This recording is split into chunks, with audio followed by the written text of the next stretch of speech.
Kerala cricket ലീഗിൽ 4 കലാശ പോരാട്ടം. നിലവിലെ ചാമ്പ്യന്മാരായ ഏരീസ് കൊല്ലം സെയിലേഴ്സ് കൊച്ചി ബ്ലൂ ടൈഗേഴ്സിനെ നേരിടും. കാര്യവട്ടം സ്പോർട്സ് സബ് സ്റ്റേഡിയത്തിൽ വൈകിട്ടാണ് മത്സരം.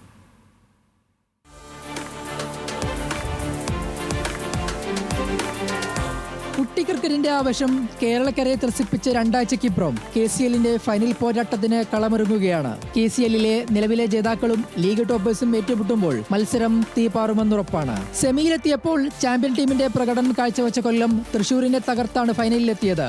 86 റൺസിന് തൃശൂരിനെ കൊല്ലത്തിന്റെ ബോളർമാർ ചുരുട്ടിക്കിട്ടിയപ്പോൾ 10 ഓവറിനുള്ളിൽ ബാറ്റർമാർ അടിച്ചെടുക്കുകയും ചെയ്തു. സച്ചിൻ ബേബിയുടെ അനുഭവ സമ്പത്തുള്ള നായകത്വം കൊല്ലത്തിന് മുതൽക്കൂട്ടാണ്.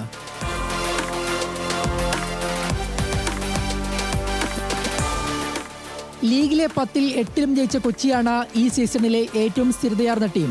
സഞ്ജു ഇല്ലാതിരുന്നിട്ടും സാലി സാംസന്റെ കീഴിൽ കൊച്ചി മികച്ച പ്രകടനം തുടർന്നു. സെമിയിൽ കാലിക്കറ്റിനെതിരെ ബാറ്റിംഗ് തകർച്ച നേരിട്ടിട്ടും ടീം മികച്ച ടോട്ടൽ പടുത്തുയർത്തി. ഓൾറൗണ്ട് പ്രകടനത്തിലൂടെ കളി മാറ്റിമറിക്കുന്ന മുഹമ്മദ് ആഷിഖിനെ പോലുള്ള താരങ്ങളാണ് ടീമിന്റെ കരുത്ത്.